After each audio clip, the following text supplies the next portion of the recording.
Okay, the verse we're looking at is, "To me, my darling, you are like my mare among the chariots of Pharaoh. Your cheeks are lovely with ornaments, your neck with strings of beads." And so before we go from being the darling to being ornamented with strings of beads, I want to make sure that you see how the two ideas are connected, how verse 9 is connected to 10. Knowing your identity as his darling would lead to your understanding what the ornaments are, or can be. The potential is there. And so let's move forward here to my darling, which in Hebrew is ra'iti, ra'iti. And it's the feminine form of Rhea. The masculine would be Rhea, and then the feminine would be Raya. And you can hear in the Song of Songs, I want to say it's used around 9 times. It's used in the feminine form, Ra'iti. You can hear Ra as opposed to Re. Reya being masculine and Raya being feminine. So in the Song of Songs, it's definitely a feminine darling, a feminine friend, a feminine neighbor, a feminine companion. Anywhere else but the Song of Songs, you're more likely to see it in its masculine singular form. And it'll stand usually for your neighbor in singular as standing in for all your neighbors, plural. It's kind of like in English, dear is both singular and plural. In this case, the singular neighbor in the masculine, it's going to stand for all your neighbors, whether they're male or female. Just like if we say in English, what is man? That you are mindful of him. Well, man can be singular or plural. You just have to know the context of it to know whether it's talking about one individual man or whether it's talking about mankind. And so as an example of the neighbor, the Rhea, I gave Leviticus 19:18 as an example, where it says, "You shall not take vengeance, nor bear any grudge against the sons of your people, but you shall love your neighbor as yourself. I am the Lord." So the neighbor, in this case, the Rhea, is given in the context of you need to recognize your obligation, your responsibility to love your neighbor. If you recognize me as Yod He Vav He, then you must recognize your obligation to your neighbor. That's important. And so now we see why in the Song of Songs, the word selection of Ra'iti in its feminine form, what a term of endearment it really was. It goes even beyond loving your neighbor masculine. It goes into what we'd say is a more mature relationship. It's a relationship of intimacy. And both of these nouns are going to be derived from their sheresh, their verb form, their 3-letter verb form, which is ra'ah. And I went ahead and I put the Strong's definitions up there along with the Gesenius so that you could see the different implications of the verb ra'ah, so you could understand the different implications of what it means to be both a reya, a neighbor, and ra'iti, his beloved, which would be my beloved, but not mine, his beloved. And so it's a singular possessive.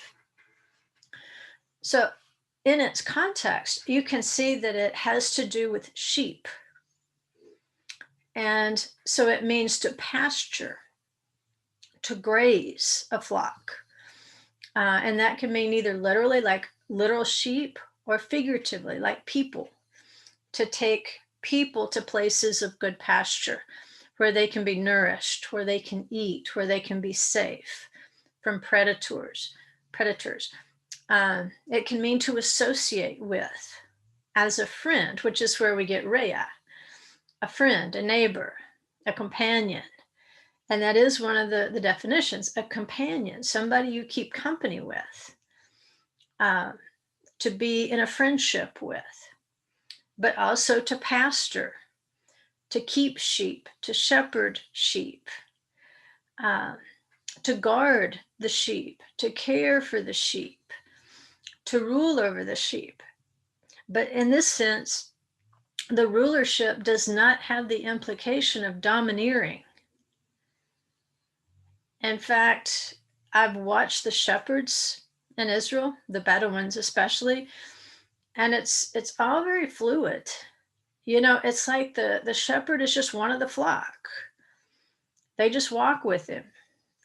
And if he does guide them, it seems to be very subtle, especially when they are out in the pasture. Now, if they're up around the tents and so forth, you might see a little more activity, but especially as they get them out in the desert, especially, they do stay kind of bunched up together. And whatever the shepherd is doing, it's so organic. It's so part of what the flock is doing. Me as a watcher, I can't really tell how he's telling them what to do. They just seem to know. And that's the relationship of the shepherd. It's not a domineering one. It's a companionship.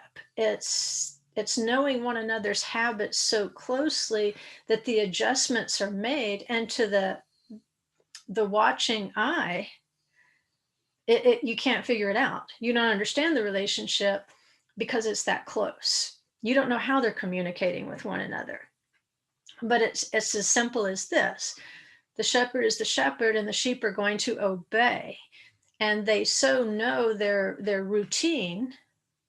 They so know his the slightest of his movements, the smallest pitch of his voice. And it may not even be a word. It might even be a sound that he makes that can turn the flock, that can stop the flock. It's make them lie down and relax. And that's exactly the relationship we want with the Holy One. We want to be so in tune with him as the great shepherd of the sheep that we can walk with him. And to the outward eye, it doesn't look like he's beating us over the head with a stick, which he's not, but that somehow we are so in tune with his voice. We are so in tune with his habits and the places he takes us, the places, not just the places he goes, but the times he takes us. They have a routine. There's times that they eat, then he lets them lie down in the heat of the day so they don't overheat. There's a routine. And this is what the feasts and the Shabbat are to us. He gives us this routine to follow. And after we learn it, some people grow up in it, they never have to learn it. Others, we do have to learn his particular daily path and the feasts that are on that path. But once we learn them, they become very much a part of us. We don't find ourselves fighting against them. Instead, we're just moving with them. And that's how we're going to relate to the other sheep. We're going to relate to the other sheep who are following the same patterns, the same feast, the same Sabbath day, the same work days, the same times of lying down and getting up. And so this is a shepherd relationship. And the implication here is that the shepherd has an obligation not just to take care of the sheep's needs, but to guard them. And we don't often see this, but in the parable of this Good Samaritan, it's apparent this particular aspect of shepherding is also guarding, protecting a sheep that may have come to harm.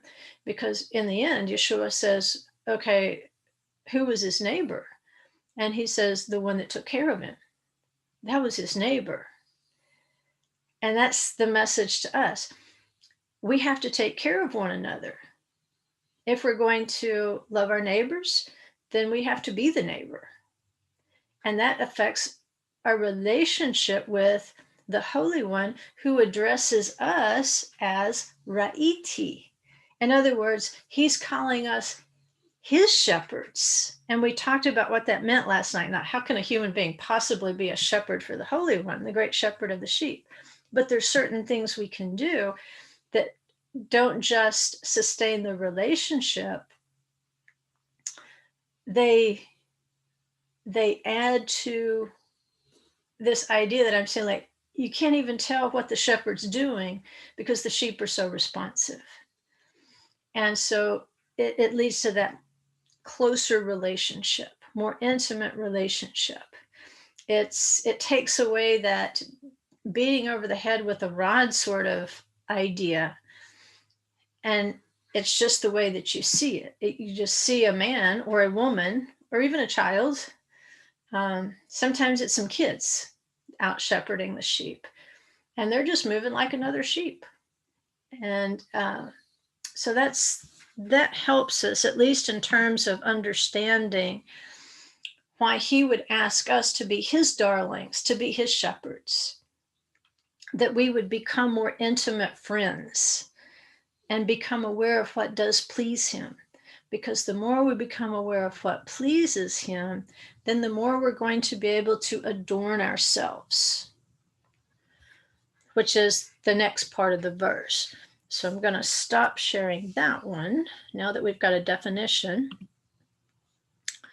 And I'm going to share a different one. We'll go to the next lesson.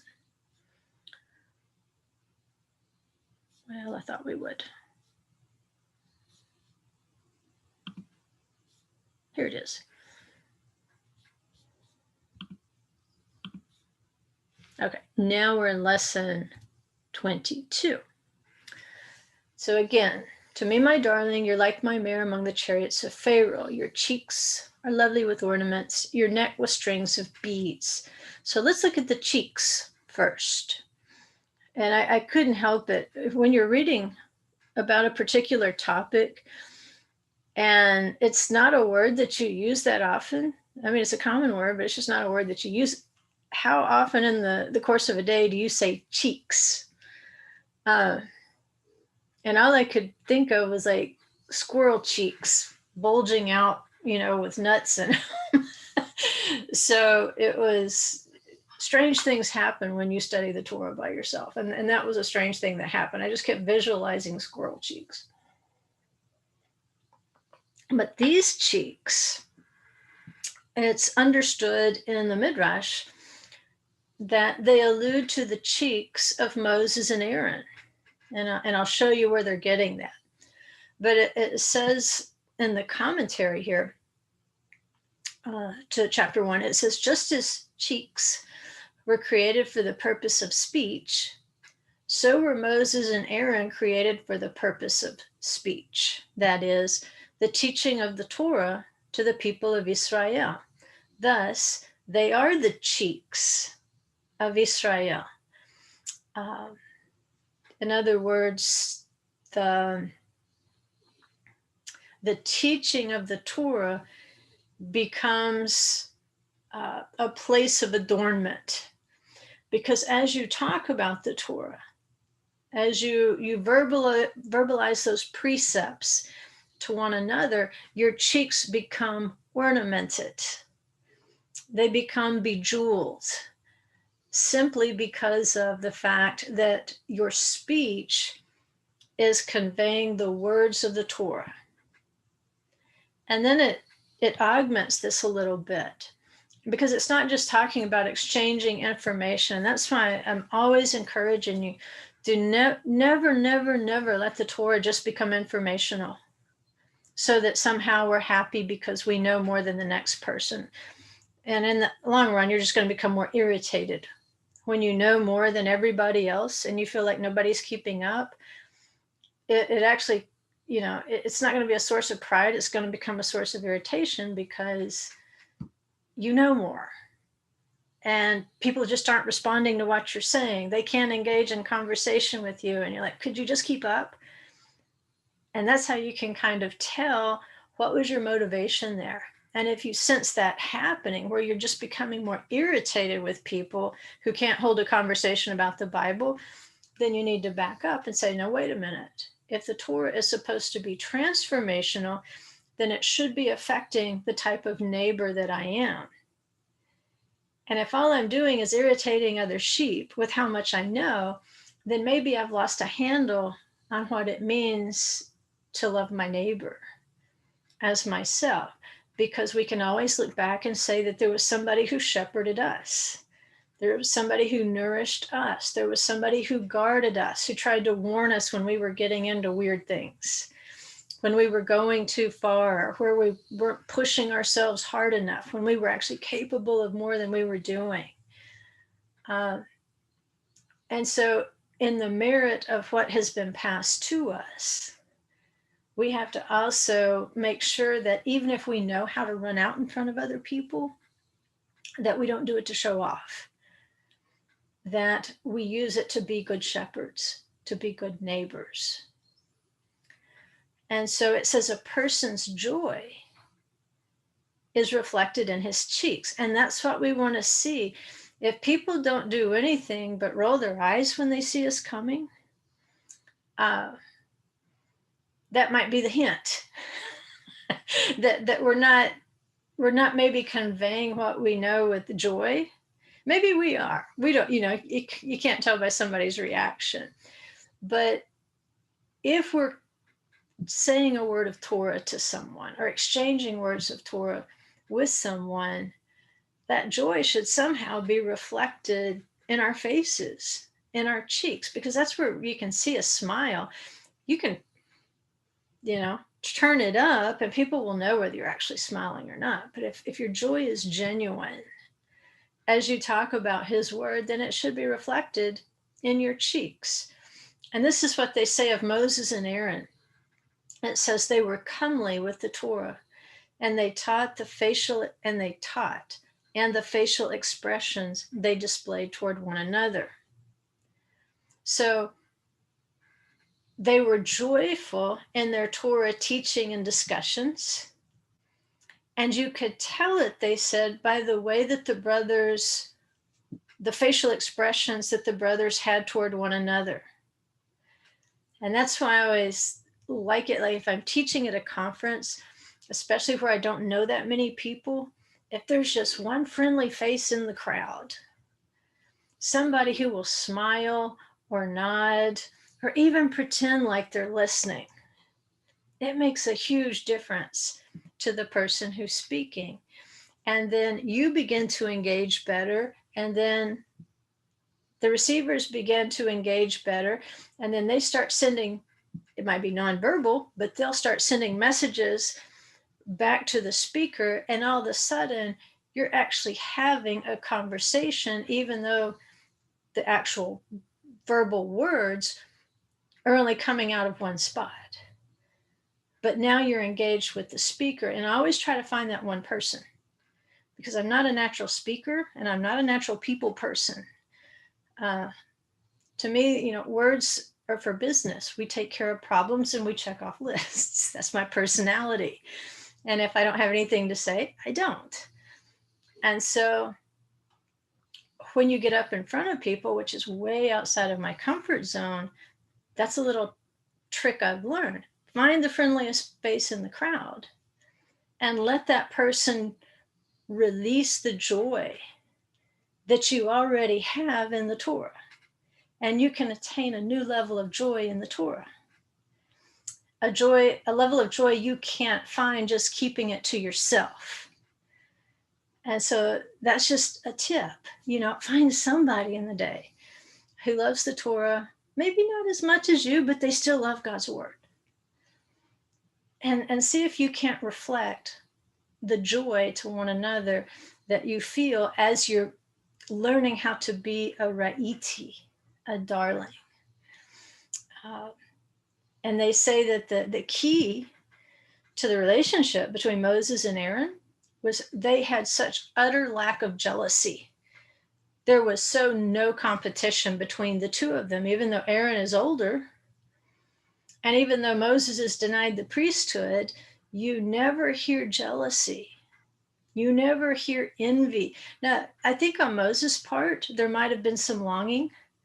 Once he saw Aaron all dressed up and ready to minister and so forth. But you just don't get that there was any real jealousy that was projected onto the other brother. I think it was probably more of a self-reflection. Like, did I mess this up back at the burning bush? Whatever. They say this is an example. If you want to understand Raya, being a neighbor, loving your neighbor as yourself, it means when you look at someone else's success, it's just like it's your own success. Instead of saying, I could have done that. Why didn't I get picked to do that? I can do better than that. Well, I know that. I knew that 50 years ago. Well, don't say that. We'll know how old you are. I knew that 10 years ago. See, that's not a Raya. That's a competitor. But when we can come to the point of being Ra'iti, being his little darlings, it's because we have achieved also a level of Raya between one another. And so when we see someone else's success, we see someone else's achievement, especially their spiritual achievements. We see somebody else receive a blessing.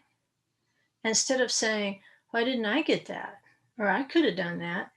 Instead, their success, we're so close to them, it's just like, oh, that's mine too.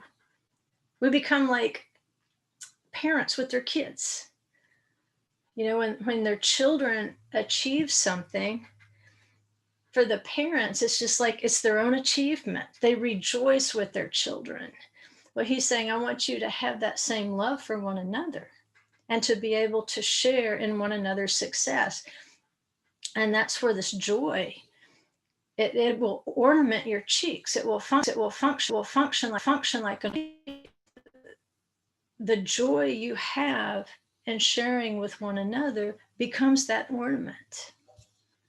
If that makes sense. I don't know if I'm doing a good job of explaining that. But here's the example. If I didn't explain it well, the psalm will. Psalm 133:2. It says, like the precious oil upon the head, running down upon the beard of Aaron. Now, I've been teaching you all along, look for odd things in a text. Look for a repetition. Look for something that doesn't belong. Look for things that pop up in the same neighborhood. What we have right here is a repetition. Like the precious oil upon the head, running down upon the beard of Aaron. Why does he need to say it twice? Well, here's why. It's what I was just trying to explain. It says, did Aaron have two beards? That it is written upon the beard of Aaron. But it is to teach that when Moses saw the anointment oil running down upon Aaron's beard, it was equivalent to him as if it were running down upon Moses' own beard. And he rejoiced. Moses' love for Aaron was so complete that it was as if the oil were running down his own beard. And that's the love of Raya. The brothers were so close that seeing that fragrant anointment oil running down Aaron's beard, that's why it says beard twice, upon the beard of Moses, the beard of Aaron. They were that close. They were in unity with one another. They were in unity in purpose, which they knew that the purpose of the Mishkan was to serve Adonai. It goes back to Ra'iti, my shepherds, those who will tend to and guard their relationship with me. A people who are so close-knit that when one receives a blessing, that his neighbor will feel as though the oil is running down his own beard. Okay, ladies, we're just going to have to imagine what that one's like, but we get the idea of that close-knit singularity of purpose. And so in Kitisa, in our Torah portion this week, I just decided to blend the Song of Songs with Kitisa because they're so close in content. It says, like the precious oil upon the head running down upon the beard of Aaron refers to the anointment oil mentioned in Kitisa. And so in the psalm that we're talking about, this one right here, Psalm 133:2, the previous verse says, behold, how good and pleasant it is for brothers to dwell together, moreover, in unity. We all know the Paul Wilbur song, right? You can't help but tap your feet a little when you hear that. And so that's how those two verses go together. Behold, how good and pleasant it is for brothers to dwell together, moreover, in unity, like the precious oil upon the head, running down upon the beard of Aaron. And so now you have the full context of brothers dwelling together.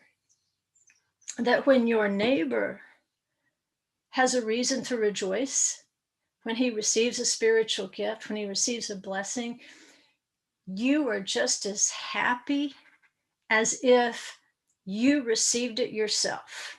And you know how joyful you get when you get an unexpected blessing? Like when you do your taxes and instead of having to pay, you're looking like, I don't believe what I'm seeing. I'm going to get $1,200 back. Well, you get elated and you feel like you have to go tell somebody. That's a blessing. Well, if somebody is going to respond, you know you have to find somebody who cares about you. You're going to call the person that says, I'm so excited for you. Wow, what a blessing we've had. Because they see themselves as part of you. You don't want to call the person that says, well, gee, I wish I could ever get something back. Nothing ever, good ever happens to me with the IRS. And then there went your joy. It was just like a pin in the balloon. And that's the difference. That's the difference. And so that's something we can work on. Is when we see other people experience either physical blessings or spiritual blessings, that we would feel just as elated for their victory, for their success as they do. And I've got some friends like that. I was doing a lot of reflecting yesterday about, I don't know what it was. I'm just like going through my friends and so forth, because we don't have much family left. And, just kind of evaluating my relationship with those people. And there's certain people in my life, if I have a victory and I text them or I call them, I know they're probably even going to be more excited about it than I am. I tend to be a little, well, yeah, that's nice, but I'll believe it when I see the check in the bank, But that's the neighbor you want. And that's the neighbor we have to become. If we're not there, if we're still begrudging people their successes, we're not there yet. If all we're doing is comparing ourselves to one another, we're not there yet. We're not a neighbor yet. So we've got some stuff to work on. So here's some insights we want to bring in from the Torah portion, which is Kitisa, when you lift up the head. And it can also mean like when you elevate, and it's part of those resurrection string of passages. Beha Elocha, when you go up to tend to the menorah. Kitisa, when you elevate, referring to the resurrection, and then pekude, which is reckoning, at the reckoning. You string those three Torah portion titles together, and you know you're going to be reading about the resurrection in them. So that's in 50,000 degrees and cloudy, if that interests you. Here's some more specific information on how the anointing oil that it's talking about, that's going down the beard, going down the cheeks, such a blessing. I looked up how it was prepared. And it's called the shemen, which is oil, ha-mishcha. Mishcha is anointing.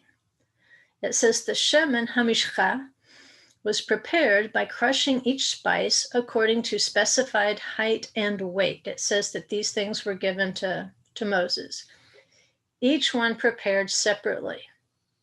Then the spices were blended, soaked in water so that their aroma should be absorbed by the water. Olive oil was added to that water, and the mixture was boiled until the water evaporated, and then only the spiced oil remained.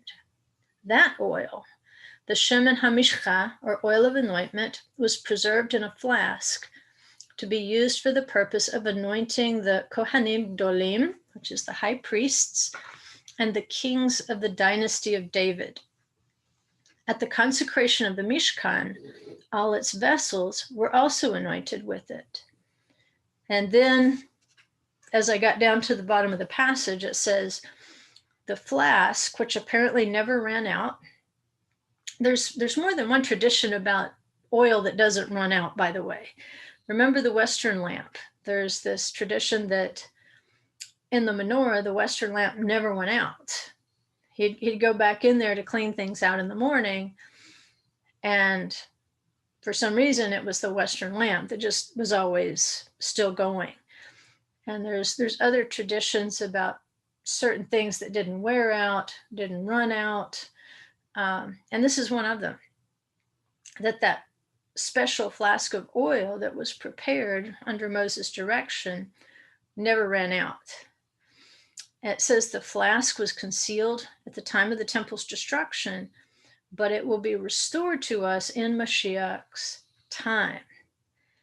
So maybe we're looking at a similar time frame if we have a true red heifer, if this flask of oil is found, of anointing oil, that to the writers would be a time that we would look at to start, really expecting Mashiach. And then the Ketoret, you've got a recipe for the incense that's going to be added to the coals from the brazen altar, and then it's going to be brought into the golden altar. And it's going to be burned on the altar of incense, the golden altar. And I thought it interesting because we were talking about the pillars in the wilderness. Last night we talked about Boaz and Yachin, the two bronze pillars in the temple. And it says it was a halachic requirement that the smoke of the Ketoret, the incense offering, ascend in the form of a pillar. So there was something about the way that they compounded it, that it had to be in the form of a pillar. And there's stories about there was a certain family that had that job, and they tried to hire Greek Jews from Alexandria to come in and do it cheaper. And they could never make it go up in the form of the pillar. There was some special quality to the way that family prepared it, that it met that requirement, so that it would make a pillar of smoke. So we're back to your cheeks are lovely with ornaments. And I went ahead and put the Hebrew in there in kind of a red, so you could see the word there, betorim. Betorim, they're lovely with ornaments. But the commentary says we have two cheeks with which to express the joyful countenance of our relationship with the Holy One. And they relate it to the twin tablets of the Ten Commandments. And that ties us into the Torah portion, Kitisa, because they took a half-shekel census contribution. The heads of Israel were never to be counted directly. We know King David violated this, and he paid with a plague. But in order to avoid this direct 1, 2, 3, 4, what they instead did is they made the males bring in a half-shekel, not much. The point being, they could take the half-shekels, count all the half-shekels, and then from that number arrive at the number of heads that had contributed all this. So it became indirect. And in this way, too, they could only be counted in relationship to one another. That goes back to the definition of a reah, a neighbor, one who fulfills his obligation to his brother, one who sees himself as not whole without his neighbor. And they use these 10 commandments as an example because the 10 words or the 10 commandments, they held commandments related to two kinds of obligations. The obligation that you hold toward the Holy One and the obligations that you hold towards your fellow human beings. And so your obligation to heaven, your obligation to earth. It's, you're never more than a half in that sense. It takes the other to make you whole. That's kind of the message of the 10 Commandments. So let's go back to Baturim, which I'll back up here so you can see it again in context. Baturim, your cheeks are lovely with ornaments. And so a tor is a circling or a row, an order of things, a turning of things. If you go to Israel and you have to stand in line, that's a tor. You would say, Ani omedet b'tor. I'm standing in the line. It's an orderly sort of thing. But it can also imply not just a straight line or rows of lines. It can also be a circle, something that goes in cycles or turns around. And they compare this to reading the Torah in cycles, which Scripture commands us. Now, we read it annually, or some people read it on a 3-year cycle. But nevertheless, there is a commandment in terms of, look, you're going to have to read this as you go through these 7-year cycles. This needs to be read publicly. The cycles that we're on now are actually more than that. We stay in a continuous cycle. We don't just gather once every 7 years to hear it. We hear it every year. And so they compare this reading cycle of the Torah as a type of ornament because it's this circling, this orderly circling around of reading the word. And it says it's a process of the darling ornamenting herself, Israel ornamenting herself. She's beautifying herself with heaven's ornaments.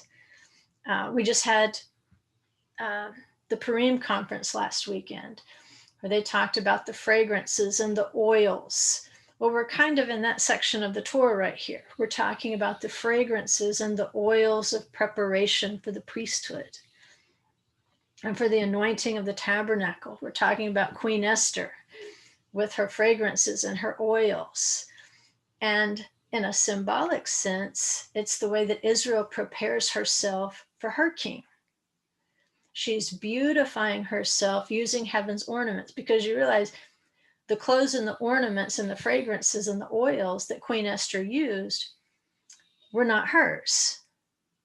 They were at her disposal, but they were provided through the king.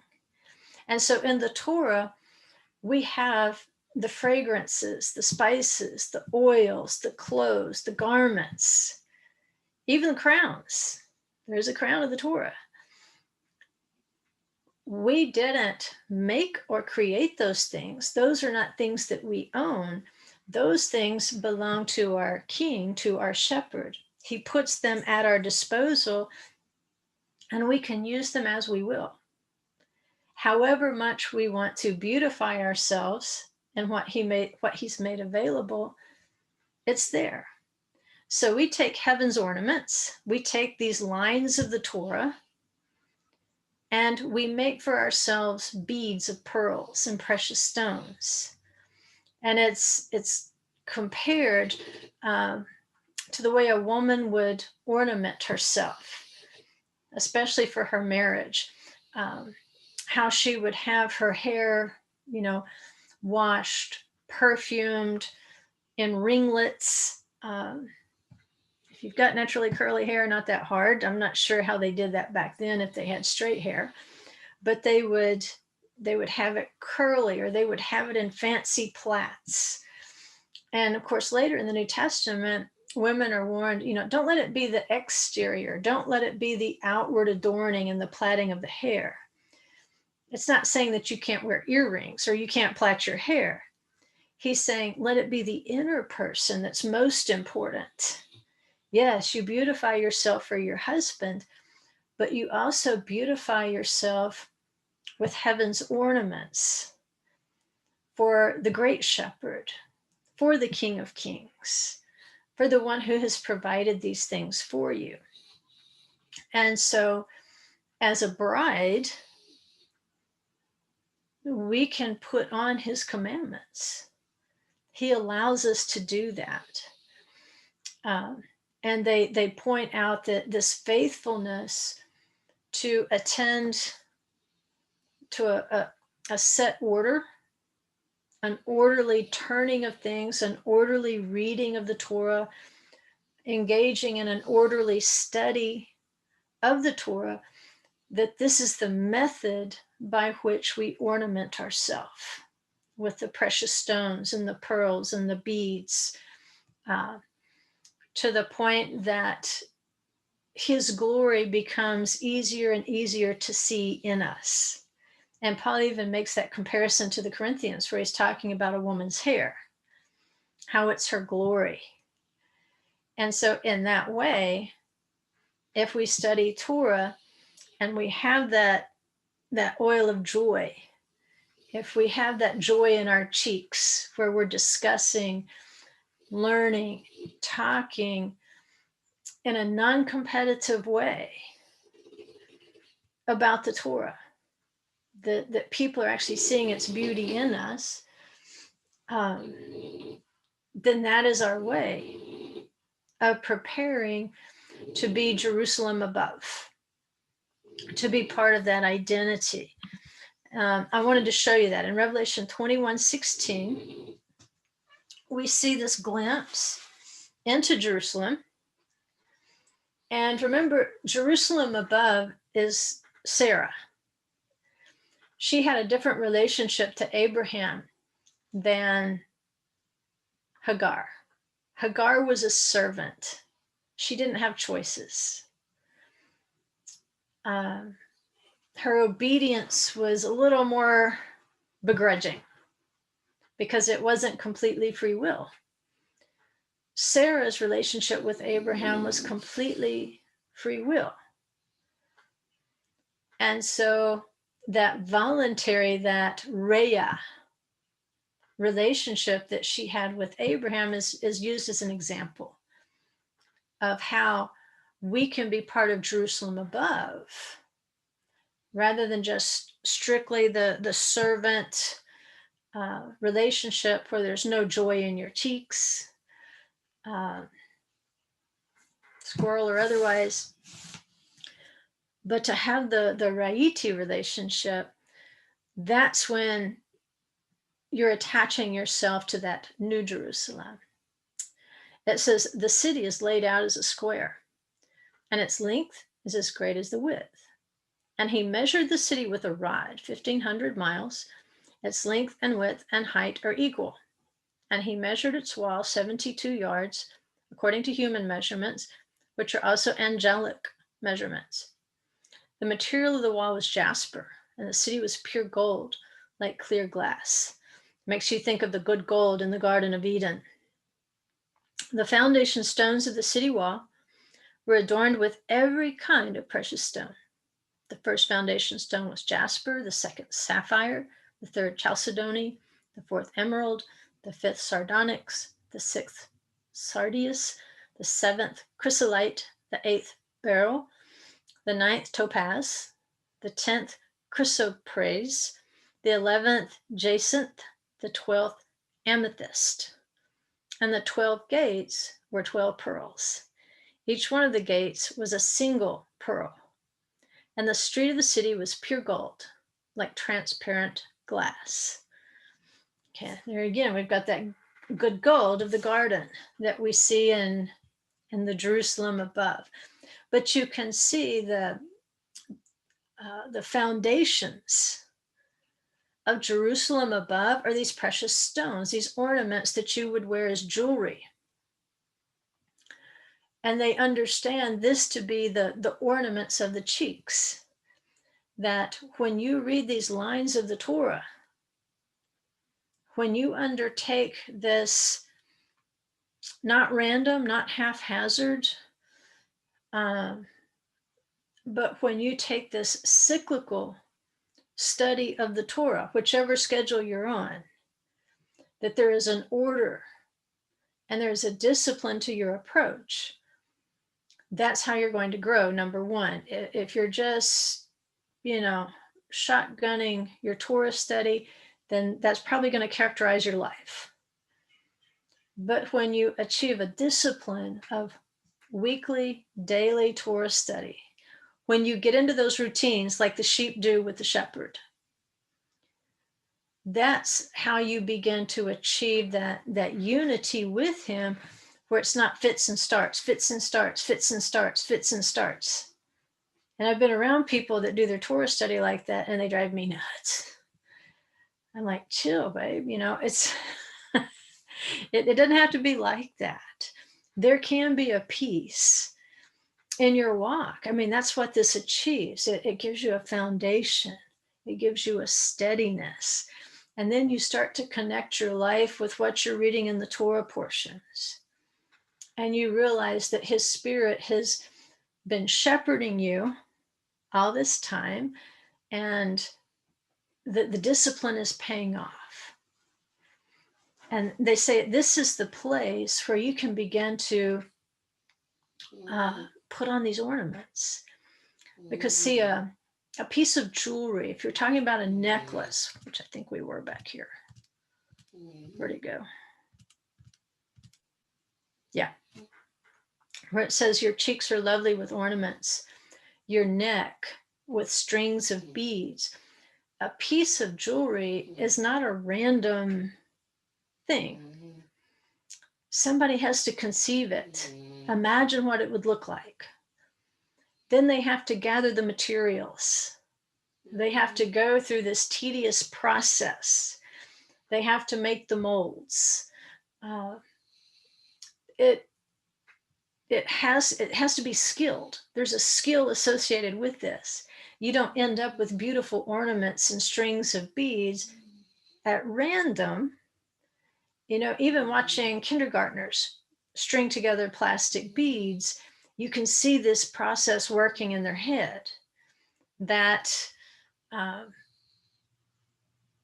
you can see their brain growing in that respect, trying to imagine patterns and putting things in a certain order to get the effect that they want in the end, trying to imagine how they want to do this. because they've gone from a place of randomness, and now their brain is starting to think in patterns. And what does it take for me? What do I have to do here to achieve that pattern I have in my imagination? And so that's what ordered Torah study does.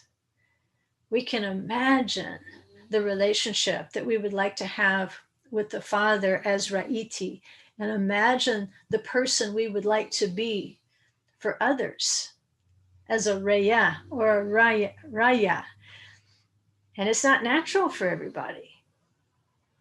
And so we imagine, what do I have to do between here and there in order to achieve that? For there to be these orderly ornaments, these beautiful ornaments, these orderly strings of beads. So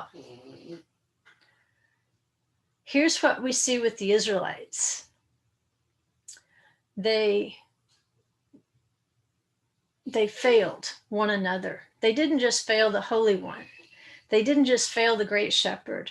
They failed to be shepherds. They failed to love their neighbors as themselves because they failed to warn them away from idolatry. Everybody at Mount Sinai heard the same 10 words. Everybody.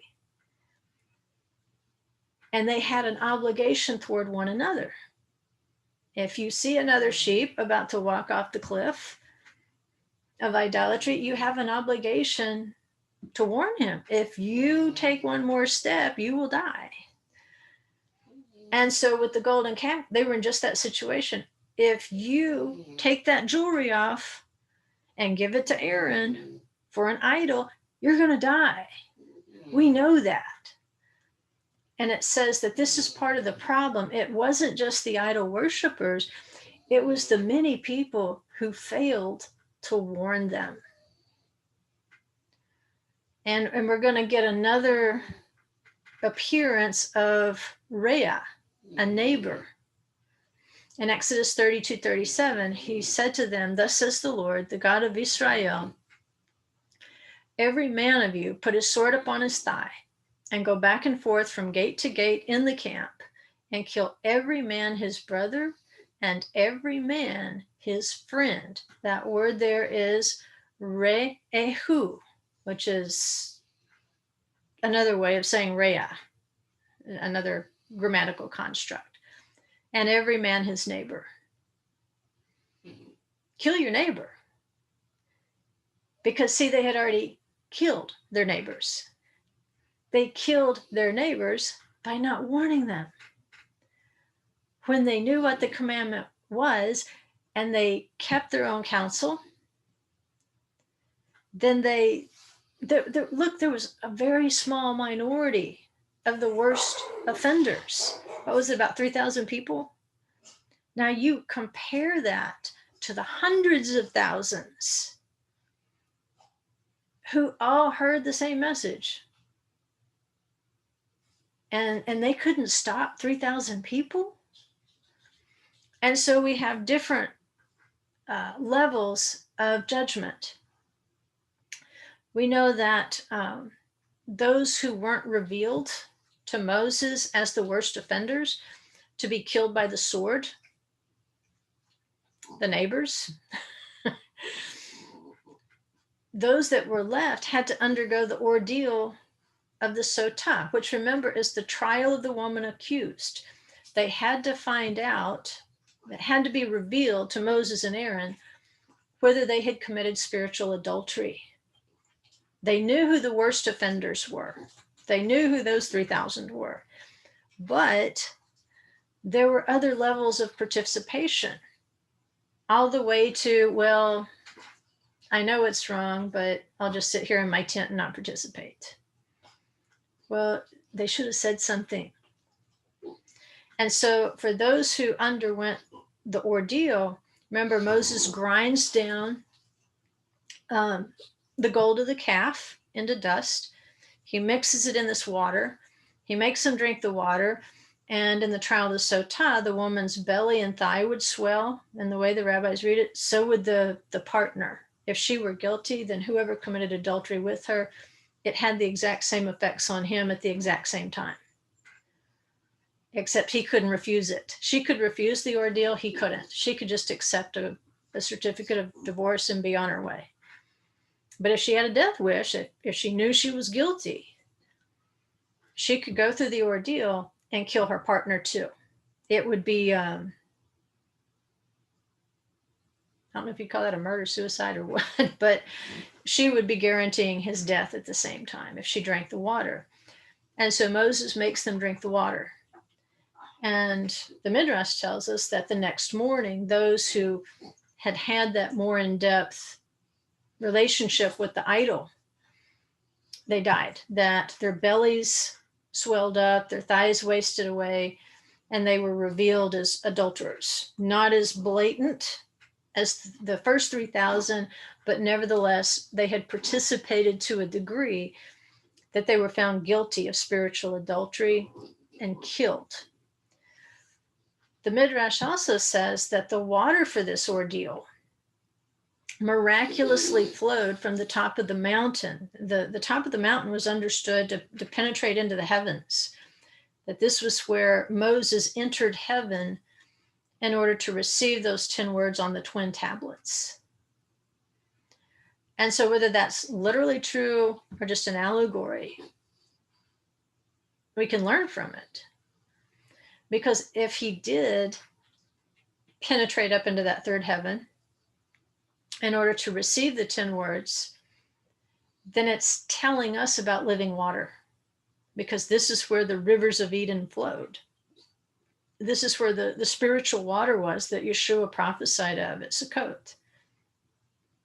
And so at the top of Mount Sinai, if it began flowing with that living water, and this is the source that Moses used to mix the gold dust in to make them drink, to reveal their spiritual adultery, and it brought about their death, then it really is very consistent with what we know about the Garden of Eden, that Adam and Eve had to get out because they're there drinking from rivers of living water that are going to expose their spiritual adultery because they ate from the fruit of the tree. And so in the wilderness, we've got this little mishkan, this little tabernacle. And in years past, and it's on your links, I think, that I sent out to you on Sunday, a link to it. I think it's called the Creation Tabernacle or something like that. But we looked at the correlation between the building of the tabernacle and the creation. And so if this is what the tabernacle is representing, it's taking us back to the Garden of Eden. And so he would take the dust from the floor of the tabernacle. In this case, Moses takes the very dust of idolatry and he mixes it with water, perhaps from the living water of heaven that somehow flowed down Mount Sinai. And they drink the water, and it reveals those who have committed adultery. And so the way that they say they knew who the first 3,000 were, the Midrash to Kitisa says when the cloud departed, remember the cloud's like, I'm not staying here. No. That when the cloud did depart, when the presence departed from the people, that leprosy broke out on the foreheads of the idol worshipers to identify them. You know, this is a consistent pattern. Your forehead can identify you as being obedient to the Holy One. This is where you put the tefillin, Shema Yisrael, Adonai Eloheinu, Adonai Echad. You're making that great statement of faith when you put the tefillin on your forehead. But the obverse is true. You can also see the mark of the beast on the forehead. And so it said that leprosy broke out on the foreheads of the idol worshipers, which that happened in another case too, where we had a king who tried to offer sacrifices improperly. Leprosy broke out on his forehead. But they say that's how Moses could identify them. And so those who weren't killed by the sword, they knew those were the ones to kill. Then followed the trial of the sotah. If there were any bitter roots of infidelity that just weren't as obvious, then they had to drink the water, and then they would be supernaturally judged because it wasn't apparent on the outside. But Moses talks about if there be found among you a bitter root, or he says, don't let be found among you a bitter root. This was a way of identifying it. And so once all these judgments have fallen into place, and then there was a plague even after that. So it wasn't a good time. But they say the Holy One at this point wanted to demonstrate to his darlings that he had finally pardoned them for the sin of the golden calf. And it took a lot of work on Moses' part. He had to negotiate. He had some negotiating skills because he had to start with just don't kill them all. Could we start with just don't kill them all before we ever get to forgiveness? Let's just start there. And so there was a process in place. And so once they've had the leprosy, the sword, the plague, he commands, the Holy One commands Moses to lift up their heads with the census. This would be a way of lifting them up, for them to know that their sin was forgiven, to encourage them, to tell them, you know what, my presence can return and be among you again. And so it's going to be accomplished with the half-shekel. Each man give a half-shekel. And we know that the half-shekel was worth 10 gila, which is in Ezekiel 45:12. I think it's somewhere else too, but I know it's there. It says in the Midrash for Kitisa, it says, it will thus atone for their having transgressed the 10 commandments. The 10 gila of a half-shekel is for having transgressed the 10 commandments, which happened when they worshiped the golden calf. In other words, this one act, in one act, they managed to violate all 10 commandments. And you can make a case for that. If you went through the 10 commandments and looked at all the activities that were going on in that idol worship, yeah, that's what's happening. So they took the silver half shekels, they melted them down, and then they used them to recast the silver sockets. And those silver sockets were what supported the beams of the Mishkan. And so we've got a good thing and a bad thing here. If they had accepted the obligation of being a neighbor to one another, there would have been more than enough people to stop this sin, this rebellion of a tiny minority. But often that tiny minority is able to sway a much larger lukewarm majority. And if you're ambivalent about obedience, that's why I think Yeshua says you're in a dangerous place. When he gets to the assembly of Laodicea, he says you're in a dangerous place if you're lukewarm, because this tiny minority of rebels, of idolaters, people who would shake their fist under the nose of God, they're going to be able to sway you. You need to commit. You need to be as firm as a silver socket that supports the beams of the Mishkan. When you are as firm in your faith as the silver sockets, then you might be afraid to call out sin, but you still will, because you're a good neighbor. You may not be able to stop them, but you will speak up and you will object. You will make it known. And if there's enough of you, if there is a majority of you and just a tiny minority of commandment breakers, then you can take care of it. You don't have to let this tiny minority bring the entire nation down. Another source comments to this. It says the sockets comprise the foundation of the Mishkan. The use of the half-shekelim for their fabrication indicated that the people's contributions provided a new basis for Hashem's residence in their midst after sin. And so by combining the half-shekel and casting the silver sockets, they had a perpetual reminder, as long as that Mishkan stood, as long as the silver sockets held the beams, they could look at the tabernacle and understand that the foundation of the tabernacle itself and the foundation of Adonai's presence among us is brothers dwelling in unity, dwelling in obedience to him and in shepherding care for one another. Whether it's nourishing, taking care of one another's needs, or whether it's speaking up when you see people headed over the cliff of idolatry. And so at Psalm 75:1, it says, we give thanks to you, O God. We give thanks, for your name is near. Remember, they're wanting the presence to come back. Now that they've been pardoned, they don't know if the presence is going to return. He says, your name is near.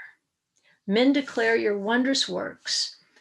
When I select an appointed time, that's a moed, it is I who judge with equity. Okay, here's the problem. Aaron declared a chag. A chag is a subset of the moedim. A chag is typically Passover, Shavuot, and Sukkot. They're the foot festivals. And so he says, when I select an appointed time, a moed, Aaron confused this chag to the golden calf with an appointed time of Yod He Vav He. That's inappropriate. We can't take an idolatrous chag and simply melt it into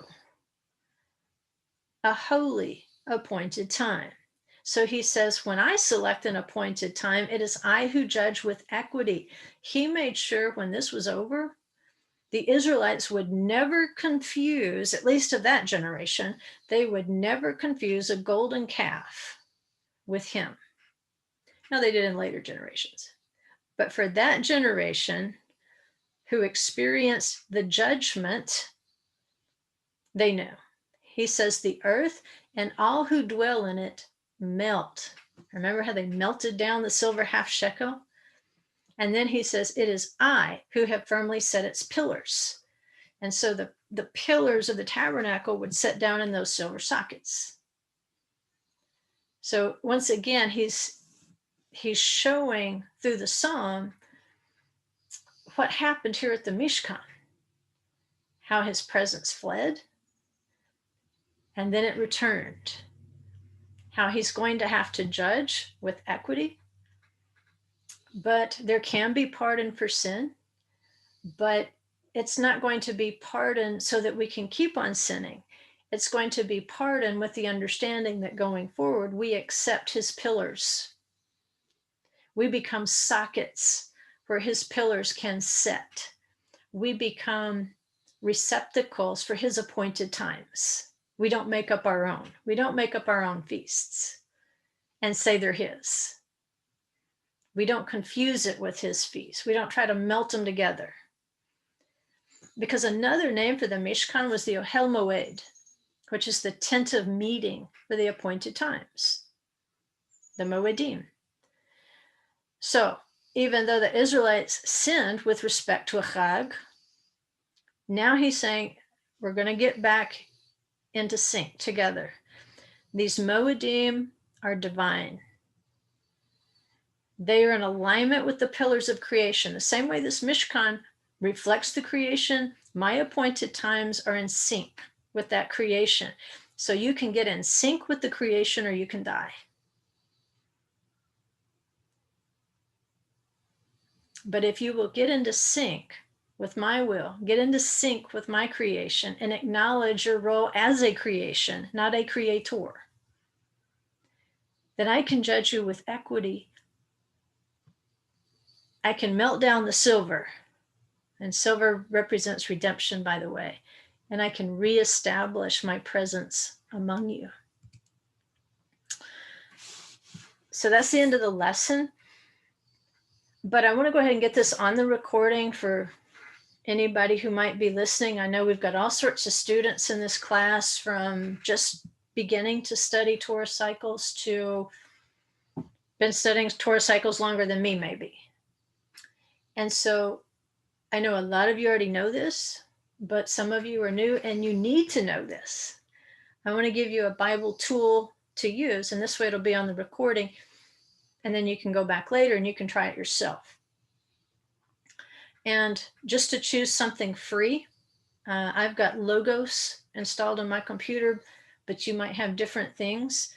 So just in order to have a resource that I knew was free, you can go to blueletterbible.org, because typically when I put a screenshot up for you, that's where it's from. That way you don't have to try to, if you go to the same source, you don't have to try to figure out what I've done on another application. And so somebody had emailed me and said, I didn't quite understand what you were saying about the time, times, and half a time. And I didn't explain myself. She was right. I did not explain myself. It was just like passing through there. That wasn't what I wanted to talk about that day. But sometimes when you drop those little gems, you need to drop an explanation with it. So here's the explanation. And in showing you this, I'm showing you how to do something. So if I wanted to look up a time, times, and half a time, then I would go to Daniel 7:25. That's where the verse is. And so I can show you that later. Let's just assume we've gone through that step. And we're on Blue Letter Bible. And we've gone to Daniel 7:25. And we've clicked on there's a little teeny tiny box up toward the top of the page. And you can choose whether you're just going to read the full text in paragraph form itself, or whether you would rather break it down for you in verses so that you can study each verse individually. In this case, I've checked that little box where I'm telling them, please display this where I can look at each verse individually. Because then you can see it where it says tools right here. I can click on tools and it'll give me all sorts of options. It might let me pick interlinear, which is, you can see on the tab, that's where I am right now. I want to see the Hebrew. I might want to see it in a different version of the Bible. Now, if you're going to use Strong's, my suggestion is always start with NASB or KJV as your default. It's going to be much easier to follow along, because these other paraphrases, they'll try to put things in more modern language that don't always translate that well if you're trying to do the word study. So if you just key that in as default, you're much more likely to find what you're looking for. It can give you cross references. It can take you to commentaries. It can take you to dictionaries. And you can see the little box there. It says show vowel points. You can barely see it. It's real small. And cantillation marks. Well, most of you aren't going to be singing the verse. So you can uncheck cantillation marks, which I have. But I have show vowel points because I want to know how to pronounce it. You can uncheck that. If that's irrelevant to you, you're just looking for a root, you can uncheck it. I just leave it checked. So my question was, what is with this time, times, and half a time? So this is going to pop up. Now, Daniel, remember, is written in Aramaic, which is a sister language to Hebrew. It's still very close, right? A lot of the same grammatical rules are going to apply, but there will be slight variations. But in this case, the model, it will translate. The word is going to be different, but the grammatical model will be the same. So we're looking here at in Hebrew letters and Aramaic text in Daniel 7:25. It says, he will speak out against the Most High and wear down the saints of the Highest One. And he will intend to make alterations in times and in law, And they will be given into his hand for a time, times, and half a time. All right, if you can read that, you're scanning through there. If you could see on down from here, if you cannot read that, it's okay. You can still use it because it will take each of those words and list them. And beside each word, it will have the English that you can click on. It'll even pronounce it for you. It'll have a little sound horn over there. If you click on the sound horn, it'll pronounce the word for you. But if you can read this, you can see a particular word that's being used for time, and that word is aid in its simple form. In its construct, it's idan. Idan. So idan is time. It's very similar to aid in Hebrew, which has that essence of eternity. It is time-based. It's idan in Aramaic. But it's more similar, its Hebrew cognate is pa'am, which means time. So if in Hebrew you want to say time, a time, pa'am. If you want to say 2 times, you either say or you write pa'amim. You use that same construct in Aramaic. If you want to say time, idan. If you want to say 2 times, you say idanin. See, they're using the noon instead of the mem, but it's the same construct.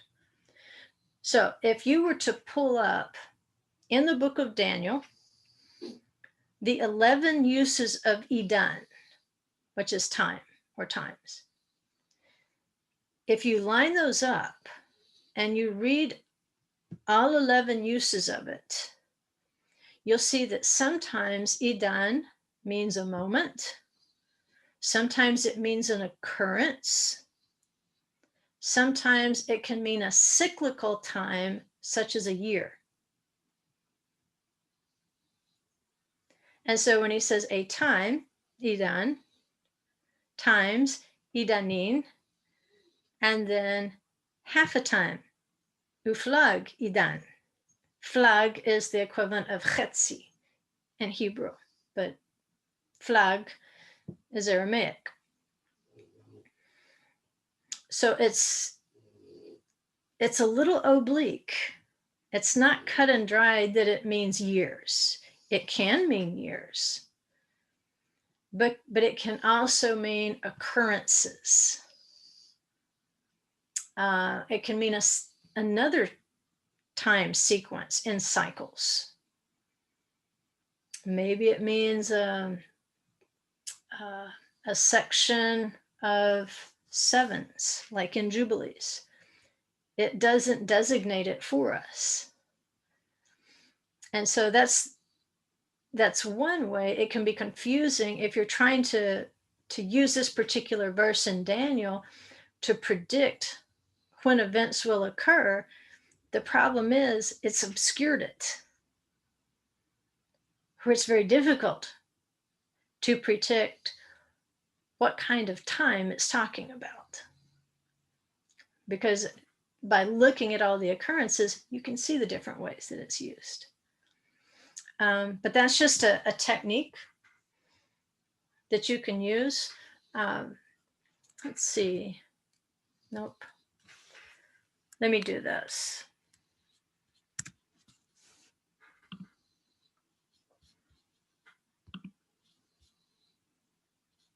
Here's Blue Letter Bible. Let's just make up a word. We were looking at the ornaments, or let's say the pearls. And see, I've got it defaulted here to the NASB. And then I'll hit the search button. And see what it does? It just pops up all different scriptures where it uses pearls. So let me find one here in Revelation. The 12 gates were 12 pearls. Okay, I'm going to click right here on that and see how I've got checked right here, the box that says give me the verse, not the paragraph. That way I can use this little tool button. See how it popped open? Just hover over it. It'll give you different options. If I'm wanting to look at the individual words, now I'm really horrible at Greek, but like I was saying, it'll pop up for you the words. So I'm looking right here at pearls. Okay. It looks like pearls are margaritas. That's pretty cool. Pearls and margaritas, what could go wrong? But see, there's a little horn right here. Strong's G 3135, margaritas. Margaritas. Okay, pearls and margaritas. But I can click on the Strong's number right here. So it'll say G for Greek. If you're in the Hebrew side of the Bible, it'll have H, but G means the Greek. And I want to open that up. See, I can scroll down through here. There's the translation. It's a pearl. And then it'll give you other ways it's used. Sometimes it represents a proverb. And as we go down here, we're into the Thayer's Greek lexicon. And then I was hoping we would pop up one that might have the Hebrew in it as well. But it is giving me a reference here in Job 28:18. So it might be possible at this point, because it's not going to pop that Hebrew up for me automatically. If I went into Job, let's see what happens.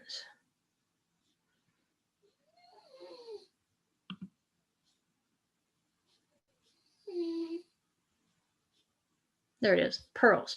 Okay, the same word in Hebrew is right here. Vegavish. Vegavish is pearls in Hebrew. Okay, but I just, for those of you who don't know how to use these tools, Blue Letter Bible is easy, and there's all kinds of them out there.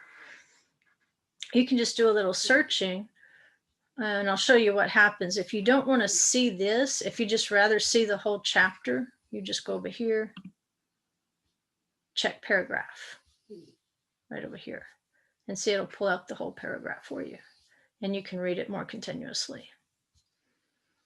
And there's all sorts of stuff over here. If you wanted to display the Strong's numbers, of course, that would drive me nuts, but you can do that. And you can say, oh, lion, what's the word for lion here? In this case, shachal. Shachal. It's pretty easy to use it. But if you don't know how, find one you like. It doesn't have to be Blue Letter Bible. They're free. And I don't have trouble with Blue Letter Bible doing pop-ups, trying to sell me stuff. I make a donation every so often because I'm using it, and I feel obligated. If I'm going to use something free, then I should make some kind of donation. But they don't demand it, and they don't pester you about it. Maybe once a year, they might say, you know, we're raising money. Can you donate toward maintaining the site? But toward the end of the year, I kind of look back and say, is there anything I've been using for free that I probably should pay something back for? Because it's not truly free. They're having to pay for what they're doing to maintain that platform. But for those of you who are new to Bible search tools, that's one you can use.